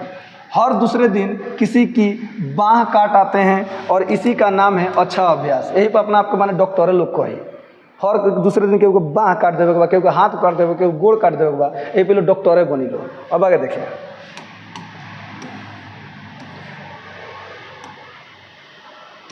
आगे लिखा है महेश्वर हंसे, मैंने महेश्वर हंस लेना, अच्छा बने रहो तो डॉक्टर कौन न बुझाई। तब आगे देखिए। महेश्वर हंसे, बोले न काटे तो उसकी जान गंवाए, ना करो तो मुँह ही होकर के आए, बोलो मुँह दी। हाँ पहले तो दुनिया में कांटे ही नहीं होते हैं होंगे, आज तक तो सुना ही नहीं था कि कांटों के चुभने से मर जाते हैं। हाँ पहले के ज़माने में कहाँ लोग के कांट हलत कर लगा, हमने कांट तो पैसा भाई कच अकवन के तुरंत सब पता को दूध डालम सब तो ठीक हो जाए। अब आगे देखिएगा। महेश्वर ने उत्तर नहीं दिया, मुस्कुरा दिया। महेश्वर ने उत्तर नहीं दिया, मुस्कुरा दिया। मालती मेरी ओर देखकर बोली ऐसे ही होते हैं डॉक्टर, सरकारी अस्पताल है ना, क्या परवाह है, सरकारी अस्पताल का डॉक्टर है, उसको कोनो टेंशन बा, पैसा सैलरी आइए जाता है, कौन टेंशन बा। मैं तो रोज़ ऐसी बातें सुनती हूँ, अब कोई मर मुर जाए तो ख्याल ही नहीं होता, पहले तो रात भर नींद नहीं आया करती थी, रात भर नींद नहीं आया करती थी। यानी पहले जब सुनी कि आज उनको गोड़ कटाइला, हाथ कटाइला, तो बाप रे बाप हमारा रात भर नींद ना लगी दादा। अब ठीक है, अब आदत लग गया है, हर दिन सुनने को मिल जाता है। अब आगे देखिए। तभी आंगन में खुले हुए नल ने कहा tip tip tip tip tip tip, sorry कोई दूसरा धुन है कि ना, अच्छा, टिप टिप बरसा पानी। यहाँ देखिए। तभी आंगन में खुले हुए नल ने कहा टिप टिप टिप टिप, यानी कि टिप टिप यानी पानी अब आने वाला है, यानी कि 7 बज चुके हैं शायद। अब आगे देखिएगा। मालती ने कहा पानी और उठकर चली गई। खनखनाहट से हमने जाना कि बर्तन धोए जाने लगे हैं, अर्थात बर्तन तो मजाक भी रहे, अब धोल जात रहे, बर्तन धोआ रहा था, यानी पानी अब आ गया है। अब आगे देखिए। टीटी महेश्वर की टांगों के सहारे खड़ा मेरी ओर देख रहा था, अब एकाएक उन्हें छोड़कर मालती की ओर खिसकता हुआ चला गया। कोई नया आदमी आते हैं तो लड़कों सब खूब ध्यान से देखता है, आपने किसी चाचा पापा भैया के लगे यहाँ सट रही जाई न लगा, और जब देखेंगे वो आगे बढ़ता तो सट देंगे पीछे भागता है ना। हाँ तो छोटा बच्चा यानी टीटी जो था अपने पिता का पैर पकड़ के खड़ा था, और जैसे ही मतलब थोड़ी देर बाद क्या हुआ, उसे छोड़कर खिसकता हुआ नाव बन के, यानी खिसकते खिसकते डुगुरते अपनी माँ के पास चला जाता है। महेश्वर ने कहा उधर मत जा, और उसे गोद में उठा लिया। वह मचलने लगा और चिल्ला कर रोने लगा। अरे होने का रहे है आओ, और उठा लिया गोद में महेश्वर अपना लड़कुआ के, तो लागल रो छरिया बहुत बदमाश है, हाँ छुछुना रहे। अब आगे देखिएगा। तब महेश्वर बोले अब रो कर सो जाएगा तभी घर में चैन होगी, अभी रो कर सूझ जाई तबे घर में चैन हुई रे दादा। मैंने पूछा आप लोग भीतर ही सोते हैं, गर्मी तो बहुत होती होगी। मैं तो कहाँ सोती सब घर, यानी लेखक ने पूछा कि आप लोग कहाँ सोते हैं, घर में सुतत हो, बोलो गर्मी तो बहुत होता होगा। होने को तो मच्छर भी बहुत होते हैं, पर यह लोहे के पलंग उठाकर बाहर कौन ले जाए, अर्थात जहाँ पर वो थे वहाँ पर लोहा का पलंग था, वहाँ पर मच्छर भी बहुत है और गर्मी भी बहुत है। तो वही महेश्वर जी कह रहे हैं अब के छत पर चाहे बहरी सूते जाइए, लोहा का पलंग उठा के घींच के लेके जाइए। अब आगे देखिएगा किधर गया। हाँ अब के नीचे जाएंगे तो चारपाइयाँ ले आएंगे, फिर कुछ रुक कर बोले आज तो बाहर ही सोएंगे, आपके आने का इतना तो लाभ ही होगा। कह रहे हैं कि अच्छा आपकी पारी जाए नहीं तो क्या करें, चारपाई लेकर आएँ, यानी चारपाई लेकर आऊँगा, यानी खटिया लेकर आएंगे, और आज तो भाई बहरिए सुतल जाइए। रउआ आइल बनी, यानी लेखक जी जब आप आए हैं तो सही बहरी सुतल जाइए, इतना तो आज फायदा हुई, आज तो चैन से सुतल जाइए। अब आगे देखिएगा। टीटी अभी तक रोता ही जा रहा था, टीटिया चुपाइए नहीं रहा था, एकदम रो रहा था। महेश्वर ने उसे एक पलंग पर बैठा दिया और पलंग बाहर खींचने लगा। मैंने कहा मैं मदद करता हूँ और दूसरी ओर से पलंग उठाकर निकलवा दिया। यानी कि अब पलंग बाहर निकाल दिया गया है, जो कि लोहा का था, अंदर पड़ा था। अब आज बाहर सोने वाले हैं लोग। अब आगे देखिएगा। अब हम तीनों, महेश्वर, टीटी और मैं, महेश्वर, टीटी और मैं, यानी हम तीनों, लेखक कह रहे हैं हम तीनों, टीटी, महेश्वर और मैं, दो पलंगों पर बैठ गए और वार्तालाप के लिए उपयुक्त विषय न पाकर उस कमी को छुपाने के लिए टीटी से खेलने लगे। जब किसी से बात करते हैं ना, जब बात खत्म हो जाता है, बात कोई नहीं रहता है, तो कोई ना कोई मुद्दा, कोई ना कोई टॉपिक, बहाना ढूंढने लगते हैं। बहाना वही वहाँ पे कह रहे हैं कि अब आपस में बात कर रहे हैं, जब बात खत्म हो जाता है तो टीटी के फिर बाबू हमारा ना, चुप चुप, मुंह बंद कर। अब आगे देखिएगा। तो कोई बात अब नहीं मिल रहा था, इसलिए टीटी को लेकर क्या करना था, खिलाने लगते हैं। अब आगे देखिएगा। बाहर आकर वह कुछ चुप हो गया। चुप हो गया था कौन? टीटी। यानी घर से बाहर पलंग निकाल दिया गया, वहाँ पर टीटी आकर अब चुप हो गया था। किंतु बीच बीच में जैसे एकाएक कोई भूला हुआ कर्तव्य याद करके रो उठता था। यानी बीच बीच में कभी रो उठता था और फिर एकदम चुप हो जाता था। और कभी कभी हम हंस पड़ते थे या महेश्वर उसके बारे में कुछ बात कह देते थे।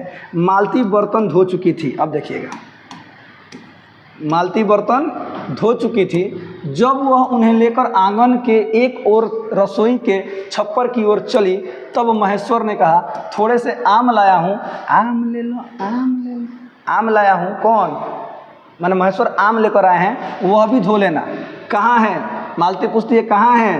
अंगठी पर रखे हैं। अंगठी मैंने क्या वाला? मैंने जहाँ आग उग बराला ना, जो कोयला वैला बराला, अंगठी मैंने आग वाला पात्र होला, बर्तन होला, ओकरे कहल जाला अंगठी। अंगठी पर रखे हैं, कागज में लिपटे हुए हैं। मालती ने भीतर जाकर आम उठाए और अपने आंचल में डाल लिए। जिस कागज में लिपटे हुए थे वह किसी पुराने अखबार का टुकड़ा था। मालती चलती चलती संध्या के उस क्षीण प्रकाश में उसी को पढ़ती जा रही थी। अब सुनिएगा ध्यान से। मालती चलती चलती संध्या के उस क्षीण प्रकाश में, यानी थोड़े से अंजोर में, उसी को पढ़ती जा रही थी। वह नल के पास जाकर खड़ी उसे पढ़ती रही। यानी वो जो पुराना अखबार का टुकड़ा था ना, अब देखिएगा ध्यान से, कहाँ लेकर आए हैं लेखक, उस अखबार को पढ़ रही है, यानी उस अखबार को पढ़ती जा रही थी। आगे देखिएगा। जब दोनों ओर पढ़ चुकी तब एक लंबी सांस लेकर उसे फेंक कर आम धोने लगी। आम यहाँ पे था ना, जो आम ले लो, थोड़े से आम लाया हूँ, यानी जो महेश्वर लेकर आए थे वही वाला आम धोने लगी। यानी देखिए क्या होता है, महेश्वर जो आम लेकर आते हैं ना, वो अखबार में होता है, यानी पुराने किसी अखबार के टुकड़े में होता है।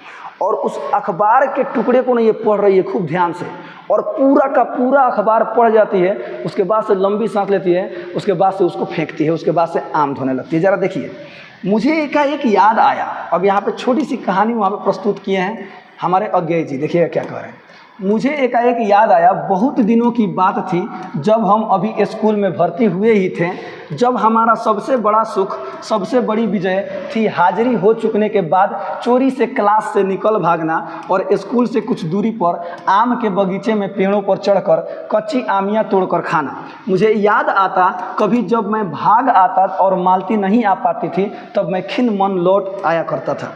अर्थात अब ये बचपन की बातें याद कर रहे थे कि जब हम लोग बचपन में थे, जब स्कूल जाते थे ना, तो टिफिन जैसे ही घंटी बजो, लंच होगा, तो ऐसे एकदम बेग वो एकदम धाए तो भाग गए सन, आ जाके बगीचा में आम के टिकोड़ा खाई सन। हाँ, मैंने आम खाते थे, कच्ची आमियाँ तोड़कर खाते थे। लेकिन कभी कभी क्या होता था, मालती नहीं आती थी ना, तो मैं उदास हो जाता था और लौट जाता था। ये एक छोटी सी कहानी बोल रहे हैं, अब आगे देखिएगा। यानी मालती पढ़ती लिखती नहीं थी, ये भी नहीं पढ़ते लिखते थे। अब आगे देखिए, भाग जाते थे लोग स्कूल में से आम के बगीचा में। मालती कुछ नहीं पढ़ती थी, मालती कुछ भी नहीं पढ़ती थी। उसके माता पिता तंग थे, और माता पिता से उबिया गो रसन पढ़त का नहीं खे। आगे देखिएगा। एक दिन उसके पिता ने उसे एक पुस्तक ला कर दी। यानी एक दिन मालती के पिताजी ने उन्हें एक पुस्तक ला कर देते हैं और कहा, इसके 20 पेज रोज पढ़ा करो, हफ्ते भर बाद मैं देखूं कि इसे समाप्त कर चुकी हो, नहीं तो मार मार के चमड़ी उधेड़ दूंगा, मार के मारता हालत खराब कर दे करेगा। यानी पिताजी ये किताब ला कर देते हैं और कहते हैं, का मालती तुम्हें इसे रोज़ 20 पेज पढ़ना है, अगर ना पढ़बू तो मार के गोलफड़ फाड़ दे भेना तक। अब आगे देखिएगा। मालती ने चुपचाप किताब ले ली, पर क्या उसे पढ़ी? क्या उसने पढ़ी? किताबा पढ़ लस ना पढ़ लस, जगह तू लोग पढ़ लो। बाप रे बाप, हम बुझत नहीं खी, मैंने बढ़िया पढ़ते हैं लोग, आप लोग, हमें पता है, आप लोग हमारे स्टूडेंट हैं ना, खूब बढ़िया पढ़ते हैं। यहाँ देखिएगा। वह नित्य ही उसके 10 पन्ने 20 पेज फाड़ कर फेंक देती। अपने खेल में किसी भांति फर्क न पड़ने देती। हाँ, पढ़ाई हुई है चाहे ना हुई है, बाकी खेला हुई है, खेला हो गए, खेला होगा, यानी खेलती थी, खूब मन भर खेलती थी। क्या करती थी, रोज़ 10 गो पाना फाड़ के, पहाड़ा के बजाय क्या करती थी, पाना फाड़ के फेंक देती थी। अब आगे देखिएगा, जब 8वें दिन उसके पिता ने पूछा, किताब समाप्त कर ली? तो मालती ने उत्तर दिया, हाँ कर ली, हाँ पढ़ ले मैंने। मालती के लागल का कि खाली वो पूछ के छोड़ दी है। लेकिन अब देखिए क्या होता है, पिता ने कहा, लाओ मैं प्रश्न पूछूंगा, जा। तो चुप खड़ी रही। पिता ने फिर कहा, तो उद्दत स्वर में बोली, यानी कि एकदम तेज स्वर में बोली, किताब मैंने फाड़ कर फेंक दी है, हम ना पढ़े, जा, हम ना पढ़े। एकदम मैंने एकदम बोले, हाँ किताब हम फाड़ दे मैंने, जा हम ना पढ़े। मैंने मालती बोली, हम नहीं पढ़ेंगे, जाइए, हाँ किताब मैंने फाड़ कर फेंक दिया है। उसके बाद वो बहुत पीटी, बाप रे बड़ी मार, मतलब बात करेगा भाई, सुनिएगा। उसके बाद वो बहुत पिटी, पर वह अलग बात है। इस समय मैं यही सोच, वो तो बात अलग है, यानी अब कहानी यहीं पे थोड़ा सा ख़त्म हो गया, बचपन की कहानी याद दिला रहे थे। इस समय मैं यही सोच रहा था कि वही उद्दत और चंचल मालती आज कितनी सीधी हो गई है, कितनी शांत, और एक अखबार के टुकड़े को तरसती है। यह क्या है, यह क्या है, ज़रा सोचिए। वह मालती जो किताब मिल रहा था, किताब को फाड़ कर फेंक देती थी, नहीं पढ़ती थी, खेलती रहती थी, आज ऐसा समय आ गया है कि वो एक अखबार के टुकड़े को तरसती है, अखबार का पूरा लाइन बाय लाइन पढ़ जाती है। देखिए आगे कह रहे हैं क्या, तभी महेश्वर ने पूछा, रोटी कब बनेगी, रोटी कब बनेगी हो आए? बस अभी बनाती हूँ। अबे बनाए तनी जी, अबे लेके आते बने। अब आगे देखिएगा, यानी महेश्वर पूछता है रोटी कब बनी, तो कहती है अच्छा अभी बना रहे हैं, अभी बना रहे हैं, बना के खा लो ना। ऐसी बात नहीं है, ऐसा आई डोंट नो, फिलहाल यहाँ पे ध्यान दीजिएगा। अभी बनाती हूँ, मालती ने कहा। पर अब की बार जब मालती रसोई की ओर चली, तब टीटी की कर्तव्य भावना बहुत विस्तीर्ण हो गई। वह मालती की ओर हाथ बढ़ाकर रोने लगा और नहीं माना। मालती उसे गोद में लेकर चली गई। रसोई में बैठकर एक हाथ से उसे थपकने और दूसरे से कोई एक छोटे छोटे डिब्बे उतार कर अपने सामने रखने लगी। यानी मालती माने बच्चे को भी ली हुई है और घर का काम भी कर रही है। ऐसा होता है सर, बच्चे को भी जो माएँ होती हैं लेकर और घर का अन्य सभी कामों को कर रही होती हैं। अब आगे देखिएगा, आगे लिखा है, और हम दोनों चुपचाप रात्रि की और भोजन की और एक दूसरे से कुछ कहने की और न जाने किस किस न्यूनता की पूर्ति की प्रतीक्षा करने लगे। हम भोजन कर चुके थे और बिस्तरों पर लेट गए थे और टीटी सो गया था। मालती पलंग के एक ओर मोमजामा बिछाकर उसे उस पर लिटा गई थी। मोमजामा हमने क्या कहते हैं, हम लोग गुदरी कहते हैं। गुदरी लड़कों से कहते हैं, छोटे छोटे लड़के जहाँ सुताओ जाला, गुदरी बिछा जाला, नीचे झीली बिछा जाला। झीली काहे बिछाओ जाला, हाँ आप लोग जानते हैं। यहाँ देखिएगा, मोमजामा बिछाकर उसे उस पर लिटा गई थी। वह सो गया था, पर नींद में कभी कभी चौंक उठता था। एक बार तो उठकर बैठ भी गया था, पर तुरंत ही लेट गया। मैंने महेश्वर से पूछा, आप तो थके होंगे, सो जाइए। अब मैंने सभी लोग अब सोने जा रहे हैं, सोने की बारी आ रही है। अब देखिए, मैंने महेश्वर से बोला, आप तो थके होंगे, आप सो जाइए। तब महेश्वर माने वह बोले कि थके तो आप अधिक होंगे, 18 मील पैदल चल कर आए। बाप रे, 18 मील, एक मील में लगभग 1.6 किलोमीटर होता है शायद, हमें भी होता है सर, एक मील में 1.6 किलोमीटर होता है। तो 18 मील का कितना हो गया सर, लगभग 28 मील। वाह, लगभग 28 मील पैदल चलकर आए थे। कौन? लेखक। किनसे मिलने? मालती से मिलने। वाह, किंतु उनके स्वर ने मानो जोड़ दिया, थका तो मैं भी हूँ। हाँ सही बात है। उनके जो महेश्वर थे ना, उन्होंने बोला कि अरे थके तो आप होंगे, 18 मील पैदल चल कर आए हैं। लेकिन वो जिस तरह से बोल रहे थे ना, वैसे लगा कि, और अंत में बोले का, थकल तो हमू थकले बनी। अब आगे देखिएगा, मैं चुप रहा, लेखक चुप रहे। थोड़ी देर में किसी अपर संज्ञा ने मुझे बताया वह ऊँघ रहे हैं, यानी उनको पता चला कि अब सुत गए बने, के महेश्वर एकदम सुत गए बने। तब लगभग 10:30 बजे थे। मालती भोजन कर रही थी। अब देखिए, 10:30 बज रहे थे, मालती भोजन कर रही थी। मैं थोड़ी देर मालती की ओर देखता रहा। वह किसी विचार में, यद्यपि बहुत गहरे विचार में नहीं, लीन हुई धीरे धीरे खाना खा रही थी। फिर मैं इधर उधर खिसक कर पर आराम से होकर आकाश की ओर देखने लगा। यानी मालती क्या कर रही थी, खाना खा रही थी, एकदम धीरे धीरे खाना खा रही थी और फिर भी इधर उधर खिसक कर और आराम से होकर आकाश की ओर, यानी लेखक क्या करते हैं, देखने लगते हैं और ये सोए हुए आकाश की ओर एकदम देखना है। पूर्णिमा थी यानी अंजोरिया रात था, सुनिएगा ध्यान से, अंजोरिया रात था, आकाश अनभ्र था, अनभ्र का मतलब होता है बिना बादल का था, यानी आकाश में कोई बादल नहीं था, यानी तारे चमक रहे थे, तारे टिमटिमा रहे थे। मैंने देखा उस सरकारी क्वार्टर की दिन में अत्यंत शुष्क और नीरस लगने वाली स्लेट की छत भी चांदनी में चमक रही है, अत्यंत शीतलता और स्निग्धता से छलक रही है, मानो चंद्रिका उस पर से बहती हुई आ रही हो, झर रही हो। मैंने देखा पवन में चीड़ के वृक्ष गर्मी से सूख कर मटमैले हुए चीड़ के वृक्ष धीरे धीरे गा रहे हों, कोई राग को जो कोमल है किंतु करुण नहीं, अशांतिमय है किंतु उद्वेगमय नहीं। अर्थात लेखक यहाँ पे क्या कह रहे हैं ना, हर चीज़ खुश है, हर चीज़ जैसे रहना चाहिए वैसे है, हर चीज़ गा रहा है, अपना काम कर रहा है, लेकिन एक चीज़ को छोड़कर, कौन, मालती, और मालती का घर एकदम सूना सा हुआ मतलब एकदम पड़ा हुआ है।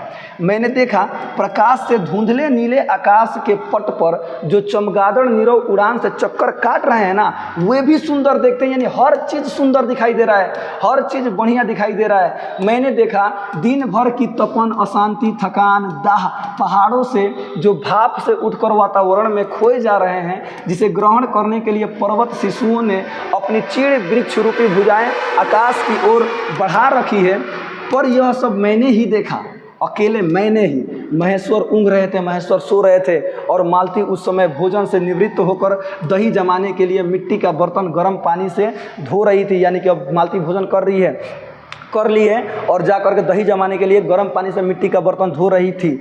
अभी छुट्टी हुई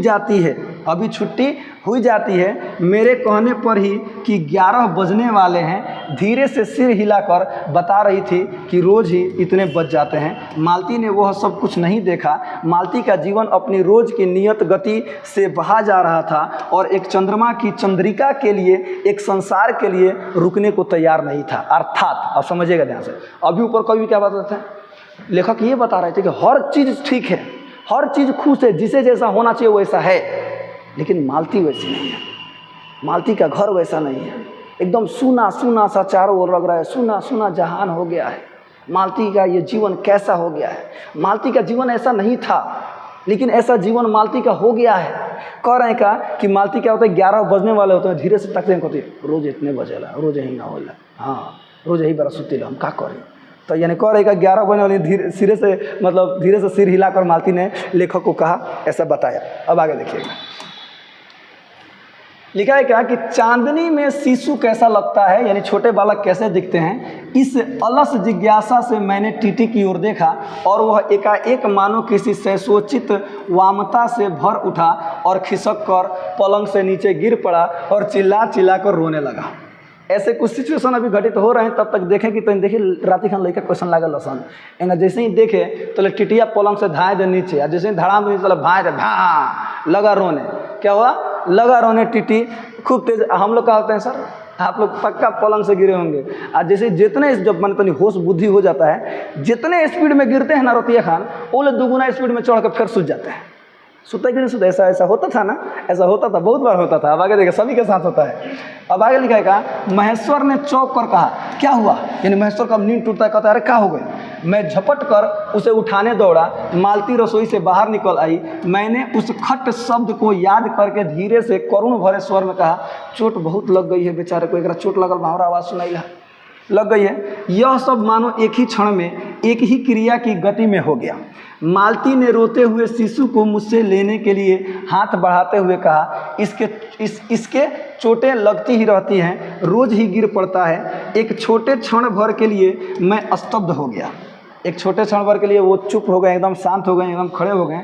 फिर एकाएक मेरे मन ने, मेरे समूचे अस्तित्व ने विद्रोह के स्वर में कहा, मेरे मन के भीतर ही बाहर एक शब्द भी नहीं निकला, माँ, युवती माँ, यह तुम्हारे हृदय को क्या हो गया। यानी इनके मन में ये आवाज़ उठ रहा है, क्या, माँ, एक जवान माँ, युवती माँ, यह तुम्हारे हृदय को क्या हो गया, यह तुम्हारे मन को क्या हो गया, जो तुम अपने एकमात्र बच्चे के गिरने पर, एक लड़का के पलंग से गिरने पर ऐसी बात कह सकती हो, और यह अभी जब तुम्हारा सारा जीवन तुम्हारे आगे है। देखिए मालती ने क्या कहा था, मालती ने कहा था कि इसके चोटें लगती ही रहती है, रोज ही गिर पड़ता है। यानी देखिए नियत समय से कार्य हो रहा है, यानी हमेशा ये रूटीन बन चुका है, यानी अब उबिया गई है एकदम। मालती क्या हो गई, एकदम उबिया गई है, अब सब चीज़ मतलब उसको एकदम आदत सी लग गया। वही करे हैं माँ, एक जवान माँ, एक युवा माँ, ये तुम्हारे हृदय को हो क्या गया है, तुम्हारे मन से एकमात्र एक लड़का गिरने पर तुम ऐसे कह कैसे सकती हो। लेखक यहाँ पे कह रहे हैं, अब आगे कह रहे हैं क्या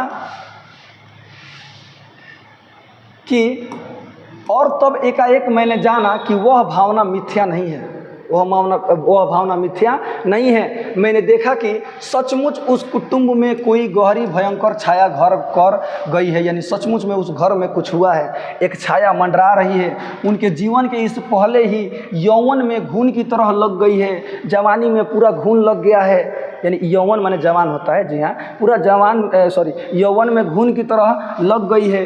उसका इतना अभिन्न अंग हो गया है कि वे उसे पहचानते ही नहीं, उसी की परिधि में घिरे हुए चले जा रहे हैं। इतना ही नहीं, मैंने उस छाया को देख भी लिया, अर्थात उसको अब लेखक पहचान गए हैं कि इस घर का हालत क्या है। सभी लोग मशीन की तरह काम में लगे हुए हैं, जीवन को जी ही नहीं रहे हैं, जीवन को समझ ही नहीं रहे हैं कि जीवन क्या है। बस ऐसे ही बस खाना है, पीना है, जीवन बस काट रहे हैं लोग, जीवन काट रहे हैं लोग। अब आगे देखिएगा, इतनी देर में पूर्वत शांति हो गया, फिर से सारा माहौल क्या हो गया, शांत हो गया। महेश्वर फिर लेटकर ऊँघ रहे थे, महेश्वर फिर सुत गए। टीटी मालती के लेटे हुए शरीर से चिपक कर चुप हो गया था। यद्यपि कभी एक आध सिसकी उसके छोटे से शरीर को हिला देती थी, मैं भी अनुभव करने लगा कि बिस्तर अच्छा सा लग रहा है। मालती चुपचाप आकाश में देख रही थी, किंतु क्या चंद्रिका को या तारों को, किसको देख रही थी, चांदों को या मैं चंद्रमा को या तारों को, किसको देख रही थी। तभी 11 का घंटा बजा। सुनिएगा अब लास्ट में देखिए 11 का क्या होता है, घंटा बजा। मैंने अपनी भारी हो रही पलकें उठाकर, यानी अब उनको नींद आ रही है, पलकें उठाकर अकस्मात किसी अस्पष्ट प्रतीक्षा में मालती की ओर देखा। देखिए सर, लेखक शुरू में देखते हैं कि मालती जैसे 3 बजता है तो 3 बज गए, 4 बज गए, सुन कर ऐसे सुन रहे हैं। तो कह रहे अचानक से मालती की ओर देखा, मुझे नींद आ रहे हैं लेकिन फिर भी मैंने मालती की ओर देखा। 11 के पहले घंटे की खड़कन के साथ ही मालती की छाती एकाएक फफोले की भांति उठी और धीरे धीरे बैठने लगी, और घंटा ध्वनि के कंपन के साथ ही मूक हो जाने वाली आवाज़ में उसने कहा, 11 बज गए, 11 बज गए। यानी मालती का जीवन एकदम मशीन की तरह हो गया है, जीवन वो किसी तरह से काट रही है, एकदम दुख में है, कष्ट में है। वो जैसा जीवन जीना चाहती थी वैसा जीवन शायद उसको नहीं मिला है, इसलिए वो जीवन को काट रही है। उसलिए जब जब समय बजता है, जब जब समय का घंटी बजता है, तब तो वो समय को याद करती है, इतना बज गया, 11 बज गया, 3 बज गया, 4 बज गया। और इसी लाइन के साथ पूरा का पूरा पाठ क्या है, खत्म है। जरा देखिए, और हाँ मैंने बोला था ना, मैं बताऊंगा इस चैप्टर का नाम रोज क्यों रखा गया। रोज इसलिए रखा गया, देखिए काम रोज हो रहे हैं, रोज का जीवन यापन ही हो गया है। लेकिन हम लोग क्या है सर, हम लोग रोज खूब बढ़िया कभी कहीं चले जाते हैं, कभी कहीं चले जाते हैं, रोज किसी से यहाँ लड़ाई वहाँ लड़ाई, ये खेलना वो खेलना वो खेलना, और ये पढ़ना वो पढ़ना, यहाँ मारा मारी करना, आज नहीं पढ़ेंगे नहीं जाएंगे, ऐसे ऐसे मतलब जीवन चलते रहता। हम लोग जीवन जीते हैं, यहाँ पर जीवन लोग काट रहे हैं, यहाँ पर जीवन क्या कर रहे हैं, लोग काट रहे हैं। जरा सोचिए, इसलिए इस पाठ को लेखक ने लिखा है। अब आगे देखिए, यहाँ पे जितने भी क्वेश्चन आंसर है ना, जितने भी सब्जेक्टिव क्वेश्चन आंसर है, सबका अगले वीडियो में ऑब्जेक्टिव के बाद, यानी पूरा ऑब्जेक्टिव हो जाएगा, उसके बाद से पूरा का पूरा सब्जेक्टिव आपको कराया जाएगा। ओके, आप बिल्कुल बेफिक्र रहिएगा, आपका हर एक चीज़ इस लेसन से रिलेटेड क्या किया जाएगा, कंप्लीट कराया जाएगा। और आप, हमें पता है कि आप अच्छी तरह से कंप्लीट कर लेंगे। और वीडियो को खूब ध्यान से देखिए, और हंसते रहे, मुस्कुराते रहे, गाते रहे, गुनगुनाते रहे, और हमेशा खुश रहिए। और कोई भी डाउट हो, कोई भी दिक्कत हो तो आप कमेंट में बता सकते हैं, उसका सॉल्यूशन किया जाएगा। जैसा कि हमने बोला था कि लेखक के बारे में हम लोग लास्ट में पढ़ेंगे। तो कहानी आप लोगों ने खूब बढ़िया से पढ़ लिया, समझ लिया। और हाँ बाबू, एक बार कहानी आप लोग खुद से जरूर पढ़िए, खुद से पढ़िएगा तो और आपको ज़्यादा समझ में आएगी। ओके, उसके बाद मतलब और वीडियो तो देखकर आप लोग समझ ही चुके हैं। चलिए थोड़ा लेखक के बारे में तो जल्दी से पढ़ लेते हैं लोग, क्या क्या लिखा है लेखक के बारे में ध्यान दीजिएगा। लेखक के रचयिता कौन है? सॉरी, लेखक का रचयिता ना, पाठ यानी कि रोज पाठ के रचयिता कहानीकार कौन है? तो सच्चिदानंद हीरानंद वात्स्ययन अगे। हमने शुरू में ही देखा था इनका जन्म कब हुआ था, 7 मार्च 1911। निधन कब हुआ था? 4 अप्रैल 1987। जन्म स्थान क्या था? कसया, कुशीनगर, उत्तर प्रदेश। मूल निवास कहाँ है? तो करतारपुर, पंजाब। माता पिता, तो माता का नाम बेंती देवी और पिता का नाम डॉक्टर हीरानंद शास्त्री, प्रख्यात पुरातत्ववेत्ता थे। ठीक है, इसके बारे में हम लोगों ने शुरू में ही पढ़ा था। फिलहाल अब इसके आगे देखते हैं कि लेखक के बारे में क्या कुछ लिखा है। देखिए सर, शिक्षा, यानी शिक्षा इनको कैसे मिली, कहाँ से मिली, देखिए देखते हैं। प्रारंभिक 4 साल लखनऊ में घर पर, मैंने प्रारंभिक के 4 साल लखनऊ में यानी अपने घर पर ही रहकर इन्होंने पढ़ा है। मैट्रिक 1925 में पंजाब विश्वविद्यालय से, इंटर 1927 में मद्रास क्रिश्चियन कॉलेज से, BSc 1929 फोरमन कॉलेज से लाहौर, पंजाब वर्तमान पाकिस्तान, यानी अभी कहाँ है, लाहौर कहाँ पर है, तो पंजाब यानी वर्तमान पाकिस्तान में है। ठीक है, ये बात का है। यानी BSc कहाँ से किए हैं? 1929 में फोरमन कॉलेज से किए थे, जो कहाँ है, लाहौर में, पंजाब में है। यानी अब आगे देखिएगा, यानी अब पाकिस्तान में पड़ता है। MA अंग्रेजी पूर्वार्ध, लाहौर से। कहाँ से किए? MA लाहौर से किए। क्रांतिकारी आंदोलन में गिरफ्तार हो जाने से आगे पढ़ाई रुक गई। यानी क्रांतिकारी, देखिए क्रांतिकारी यानी एक स्वतंत्रता सेनानी भी रहे हैं ये, अर्थात ये क्रांतिकारी होने के कारण ये आंदोलनों में जब ये भाग लिया था ना, इनको गिरफ्तारी यानी केस हो गया, इसकी वजह से इनकी आगे की पढ़ाई रुक गई। अब देखिए भाषा ज्ञान, इनको कौन कौन सा भाषा ज्ञान है? तो संस्कृत, अंग्रेजी, हिंदी के अतिरिक्त फारसी, तमिल आदि अनेक भाषाओं का ज्ञान था इन्हें। व्यक्तित्व एवं स्वभाव, इनका व्यक्तित्व और स्वभाव के साथ तो ध्यान दीजिएगा। सुंदर, लंबा, गठीला शरीर, यानी सुंदर थे, लंबा था, एकदम गठीला शरीर था, वाह वाह। सुरुचि, सुव्यवस्था एवं अनुशासन प्रियता, एकांत प्रिय, अंतर्मुखी स्वभाव, गंभीर एवं चिंतनशील, मितभाषी यानी कि एकदम कम बोलने वाले, एकदम मीठे बोलने वाले, अपने मौन एवं मित भाषण के लिए प्रसिद्ध। पिताजी का तबादला होते रहने के कारण लखनऊ, कश्मीर, लाहौर, पटना, मद्रास आदि स्थानों पर उनके साथ रहने और परिभ्रमण का संस्कार बचपन में ही मिला। अब आगे देखिए, लिखा है कि बागवानी पर्यटन, जी हाँ, पर्यटन अध्ययन आदि के अलावा अभिरुचि, अभिरुचि का मतलब बताइए इनका मन किस चीज़ में लगता था।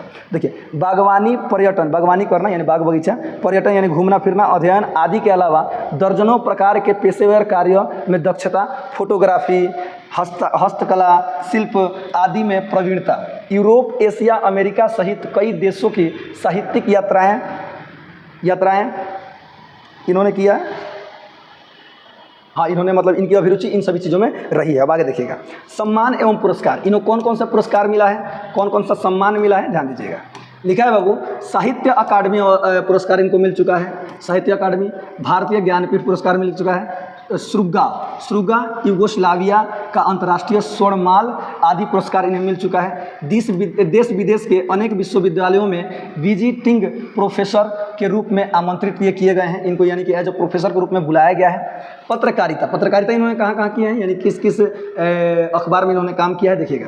सैनिक आगरा में है, विशाल भारत कोलकाता, यानी इन्होंने जो पत्रकारिता यानी पत्र निकाला था, आगे देखिएगा। प्रतीक प्रयाग में, दिनमान दिल्ली में, नया प्रतीक दिल्ली में, नव भारत टाइम्स नई दिल्ली में, थॉक वॉक एवरीमैन अंग्रेजी में संपादन, यानी इन्होंने ये सब अंग्रेजी में पत्रिका इन्होंने लिखा था। ठीक है, अब आगे देखिए। कृतियाँ, जी हाँ, कृतियाँ बहुत इंपॉर्टेंट होती हैं बाबू, कृतियाँ पढ़ना बहुत ज़रूरी होता है। क्यों ज़रूरी होता है? क्योंकि कृतियाँ में से आप एग्जाम में पूछ देता है कि ये रचना किनकी है, इसलिए ज़रूरी होता है। अब यहाँ देखिए, 10 वर्ष की अवस्था में कविता लिखनी शुरू की थी। वाह, 10 वर्ष की अवस्था में कविता लिखना शुरू कर दिया था। अब आगे देखिए, लेखन हिंदी अंग्रेजी दोनों भाषाओं में लेखन जो करते थे, हिंदी में भी करते थे, अंग्रेजी में भी करते थे। बचपन में खेलने के लिए इंद्र सभा नामक नाटक लिखा।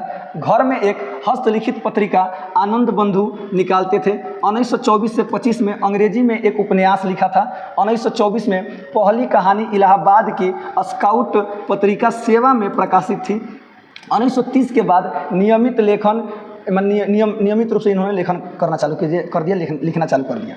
अब देखिए क्या क्या है, तो लिखा है, बीप ठगा जय दोल ये तेरे प्रतिरूप, छोड़ा हुआ रास्ता, लौटती पगडंडिया आदि कहानी संकलन है। ये इनकी कहानी संकलन है, ठीक है।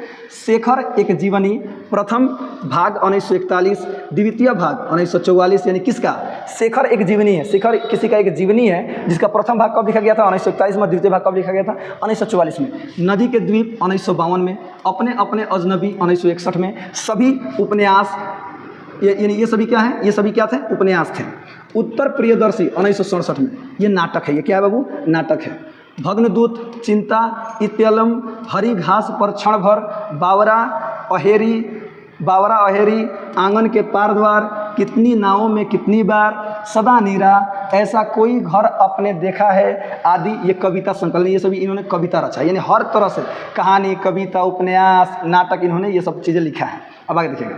अरे यायावर रहेगा याद 1953 में। एक बूंद सहसा उछली 1961 में। ये सभी यात्रा साहित्य है, यानी यात्रा करने के दौरान इन्होंने ये सभी चीज़ें, ये दुगो रचना इन्होंने किया है। त्रिशंकु, आत्मनेपद, आलवाल, अद्यतन, भवंती, अंतरा, शाश्वती, संवत्सर आदि सभी निबंध, ये सभी इन्होंने निबंध लिखा है। तार सप्तक 1943, तार सप्तक एग्जाम में आपका पूछ चुका है, सुनिएगा। दूसरा सप्तक 1951 में। तीसरा सप्तक 1959 में। चौथा सप्तक 1978 में।